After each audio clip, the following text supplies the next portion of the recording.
Hello દોસ્તો, ફરી આપણે નવો વિડીયો લઈને આવી ગયા છે। આ વિડીયોમાં આપણે જાણવાના છે કે બસ ટિકિટ બુકિંગ કેવી રીતે કરી શકાય ઓનલાઈન, તેનું આ વિડીયોમાં બતાવવાનો છું। અને VK technical official channel subscribe કરી લેજો। અને આપણે શરૂ કરીએ કેવી રીતે બુકિંગ કરીએ તે।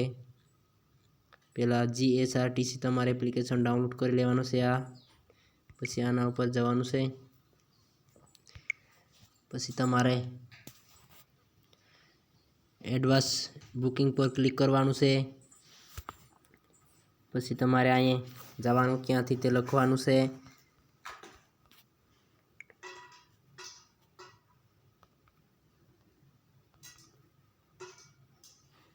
હવે તે લખી લેવાનું। પછી તમારે અહીંયા તારીખ, કઈ તારીખે જવાનું છે તે લખી લેવાનું છે। તારીખ લખી લીધા પછી તમારે અહીં કેટલા જણની ટિકિટ બુકિંગ કરવાની છે તે લખી લેવાની છે। પછી અહીં ક્લિક કરવાનું છે। આ લખવાનું અહીં બસ અહીંથી જતી નથી, આ રીતે લખી લેવાનું। પછી તમારે અહીં ક્લિક કરવાનું છે। આ બે બસ છોટાઉદેપુરથી જામનગર જાય છે, તો આપણે આમાં બુકિંગ કરવું હોય તો અહીં ક્લિક કરી લેવાનું છે। પછી તમારે જે સીટ બુકિંગ કરવાની હોય તેમાં ટિક કરી લેવાનું છે। પછી આમ લોડિંગ લેશે, પછી તમારે નામ લખી લેવાનું છે। નામ લખ્યા પછી તમારે અહીંયા ઉંમર લખી દેવાનું છે, અંદાજે જે લખવું હોય તે ઉંમર લખ્યા પછી તમારી ઈમેલ આઈડી અહીં નાખી દેવાની હોય છે। પછી તમારે એક્ઝામ્પલ તરીકે કોઈ મોબાઈલ નંબર અહીં લખી લેવાનો છે, ખાલી આ હું બતાવું છું। તમારો મોબાઈલ નંબર લખી લેવાનો। પછી અહીં બુકિંગ પુષ્ટિ કરે એના પર ક્લિક કરી દેવાનું છે। પછી લોડિંગ લેશે, પછી આવી રીતનું ખોલશે। આ તમારે જોઈ લેવાનું છે, આ પેમેન્ટ કેટલું છે, કુલ ભાડું। પછી તમારે ચૂકવણી કરવાના પર ક્લિક કરવાનું છે।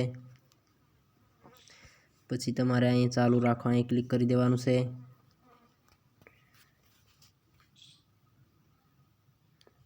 થોડુંક લોડિંગ લેશે,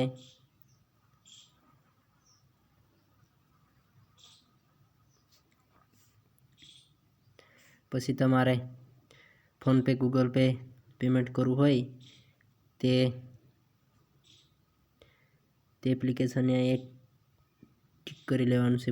ગૂગલ પે મારે નથી એટલે નથી બતાવતું, તમારે જે હશે તે દેખાડશે એટલે તેને ક્લિક કરી પછી અહીંયા પ્રોસેસ કરી દેવાનું છે। પ્રોસેસ કર્યા પછી થોડી વાર લોડિંગ લેશે।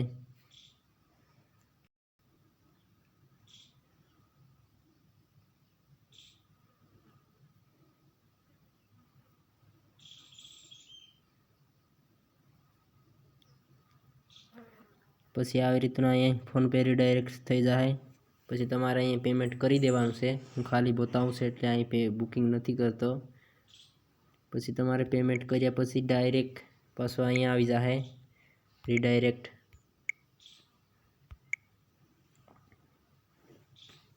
પાછું અહીંયા આવી જાય, પેમેન્ટ થઈ જાય એટલે સક્સેસફુલ બુકિંગ થઈ જાય। પછી તમારે થોડું લોડિંગ લઈશ એટલે વેઇટ કરો।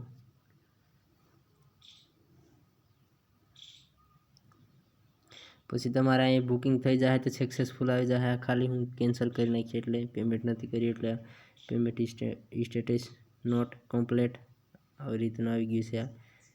પછી તમારે બુકિંગ કરેલી જવું હોય ટિકિટ તો તમારે અહીંયા ક્લિક કરવાનું છે, ઉપર થ્રી ડોટ પર 3 લાઇટ છે। પછી તમારે બુકિંગ જો આના પર ક્લિક કરવાનું છે, તમારે ઈમેલ આઈડી જે નાખેલી હોય તે નાખી દેવાનું છે।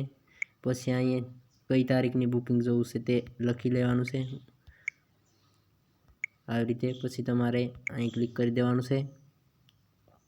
પછી તમને બતાવશે કે ટિકિટ બુકિંગ કરેલી અહીંયા એટલે કમ્પ્લીટ થઈ જાય। હવે તમારે પેલું ડાઉનલોડ કરવાનું હોય તો તમે કમેન્ટ કરજો, એ પણ વિડીયો એના માટે સ્પેશિયલ બનાવી દઈશ તમારા માટે।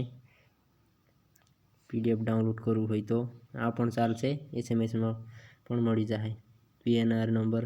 એટલે હવે બસ આટલું જ, આગળ વિડીયો બીજો બનાવી દઈશું।